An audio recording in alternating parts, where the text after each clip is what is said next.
একটি নাম যা বাংলাদেশের রাজনীতিতে আলো ও বিতর্ক। তারিক রহমান, জন্ম ২০ নভেম্বর ১৯৬৫, ঢাকা। পিতা জিয়াউর রহমান, মাতা খালেদা জিয়া।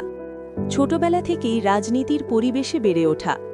১৯৮০ দশকের শেষের দিকে বিএনপিতে যোগদান, দলকে তৃণমূল পর্যায়ে শক্তিশালী করা, সিনিয়র ভাইস চেয়ারম্যান হয়ে দলের নেতৃত্বে সক্রিয় ভূমিকা। ২০০৭-এর পর রাজনৈতিক অস্থিরতা, বিভিন্ন দুর্নীতি ও মামলা, কিছু মামলায় দণ্ডপ্রাপ্ত।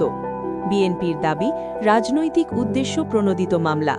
চিকিৎসার জন্য লন্ডনে অবস্থান, সেখান থেকে রাজনীতি চালানো। লন্ডন থেকে দলের নীতি ও কৌশল নির্ধারণ। সমর্থকরা তাকে আশার প্রতীক, সমালোচকরা বিতর্কিত নেতা হিসাবে দেখেন।